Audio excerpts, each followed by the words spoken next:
If you were to choose one rule from your book, which one would that be and why? Oh, it's probably tell the truth, or at least don't lie. And the reason for that is that that's a very good starting position to straighten out your life. It's really helpful to be careful about what you say and to not say things that you know are false. Never? Or is it like sometimes? Never would be best. Never would be best. Yes. I mean, it's not a straightforward thing to do, and that doesn't mean you get to tell the truth as a weapon. That's not the truth. That's a partial truth masquerading as truth to use as a weapon. I mean, you have to be sophisticated about it. But it's very useful to discipline yourself not to use your language in a manipulative manner. It doesn't work. It's a very, very bad medium to long-term strategy. And your life will become much simpler in a good way, much less anxiety-provoking, and much more exciting and adventurous if you just say what you think. Or even more importantly, don't say things you know to be untrue. One suggestion I have for people is that they listen to what they say and feel how it makes them feel physically. And what you'll see if you start to pay attention is that some things you say make you feel like you're standing on firm ground, and other things that you say disconnect you and produce a feeling of disunity and weakness. And you might think, well, that's worth it because I'm manipulating the world in some particular way to get what I want and it'll probably work. It's like, it's not worth it. It won't work. It will kick back and you will be punished for it. So one of the things that I've learned as a clinical psychologist, which is actually quite a terrifying thing to learn, is that it's terrifying when I think of my own life. I've never seen anyone get away with anything, ever. Okay. Everything you do that you know to be wrong will absolutely come back and haunt you, and usually in a magnified way. And so it's very useful to know that and to be terrified enough of that so that you become careful with what you say. And so that's... And how is that possible? Well, I don't know if it's possible perfectly, but you can always chase an ever-receding goal. I mean, you can certainly not lie. That's possible. Yes. I mean, the reason I used that formulation in the rule was because, well, you can't exactly tell the truth because you're ignorant. There's lots of things you don't know. You have your blind spots and your biases, even if you're trying to work against them. So telling the truth, that presupposes you know the truth. You can strive towards the truth. I don't think you can know it, but you can certainly know when you're about to say something that's patently untrue by your own definition, and you can certainly not do that. So, and that's an excellent place to start. It will, if you do that for a number of years, your life will change radically and positively. I'm going around everywhere I can suggesting to people, for example, that they adopt more responsibility and that they try to develop a vision for their life and that they try to tell the truth. And of all three of those things, the only idea really that competes with the truth as in terms of potency is the idea that you should strive to be positively predisposed towards being, towards existence, despite its fragility and suffering. So classically speaking, the two highest virtues are truth and love. And it's difficult to put one of those ahead of the other.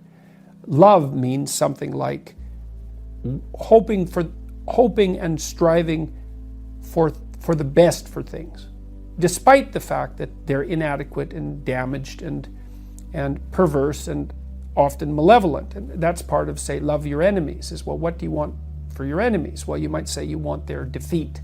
Maybe you want their violent, painful defeat, but it's better to want their transformation. It's better in all regards to want that and to hope for that and to act towards them in a manner that might facilitate that. So, and that's part of that courageous attitude towards existence that would manifest itself in positive regard for living things, for especially for people. So truth in the service of love, that's the right ethic. And it's hard to talk about those things, especially love, because the word has been weakened by misuse, which is why I offered the definition I offered. It's like, it's an attitude of courage to want the best for life, because life is very cruel and harsh, and it's easy to become turned against it and bitter. And there are reasons for that, but it's not helpful. It's wrong, despite the fact that there are reasons for it. Bitterness is of no utility. So even though, I've met many people who've had very, very hard lives, and to see them become bitter is not a surprise. But there's no utility whatsoever in it. All it does is make it worse. So grin and bear it, so to speak. And that's part of aiming upward. And it is an attitude of courage, a voluntary attitude of courage. And truth serves that goal best. So how could it be otherwise? You can think about, you have an option. You can either have reality on your side or against you. If you abide by the truth, then you have reality on your side. You have reality against you. It's like you think you're going to come out ahead in that dispute? You only think that if you've developed a certain amount of arrogance, which is also another very dangerous thing. I can get away with it. It's like, no, you can't. You are so outmatched by reality that there's no contest. What makes the difference between people who can succeed and can't? Oh, there's a lot of differences. I mean, it takes a lot of rare traits, generally speaking, to push you in the direction of success. It also depends on what you mean by success. So we could do this two ways. We could go after classical success. Discipline, that's extraordinarily useful.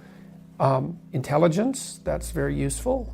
The marriage of those two, I mean, if you have two people who are equally intelligent and one works twice as hard as the other, then the one who works twice as hard is much more likely to be successful. Creativity is another useful attribute. Reciprocity, the ability to reciprocate, that's unbelievably useful. Almost all the people I know who are successful have very broad, well-functioning social networks. So even if they don't know how to do something, they know someone who knows how to do it. And they've maintained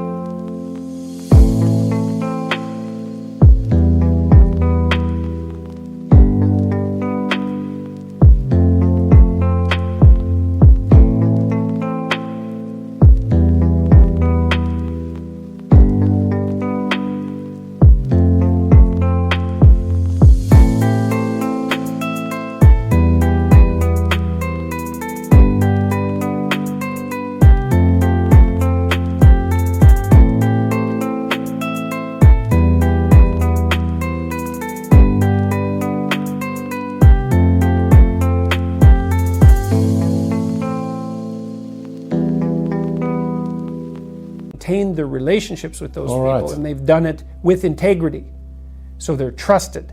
So they have a network of trusted people around them who are highly competent. And so there's an ethical aspect to that, because you don't gather a group of highly useful people around you to trade with unless they trust you. And so honesty is a huge part of it. And I mean, I've seen people go into companies that were failing very dramatically. Competent people go in, and with nothing other than their competence and their honesty, turn the companies around completely. And that's very interesting to watch, and I've consulted in situations where that's been the case. So honesty is I think the only real natural resource, apart from air, is honesty. It's the basis for wealth, because if two people treat each other honestly, they can take each other at their word, and then they can cooperate. Otherwise, like if I can't trust you, God only knows what you're up to. You're so complicated that we can't do something simple and straightforward and directed together, because we're going to spend all of our time trying to figure out what in the world is going on.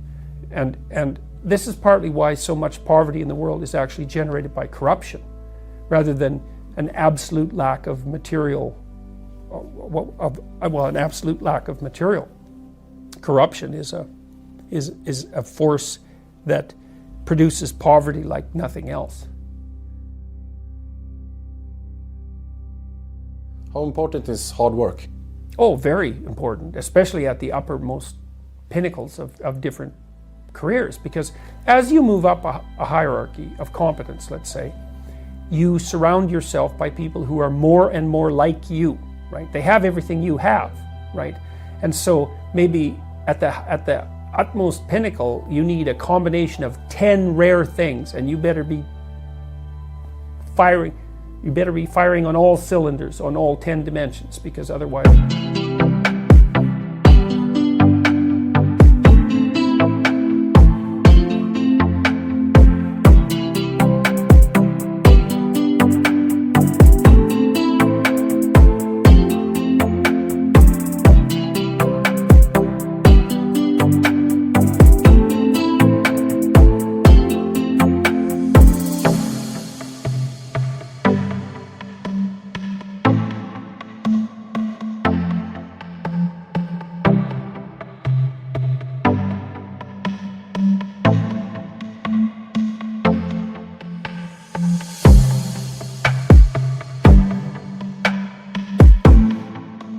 someone else will obtain the position.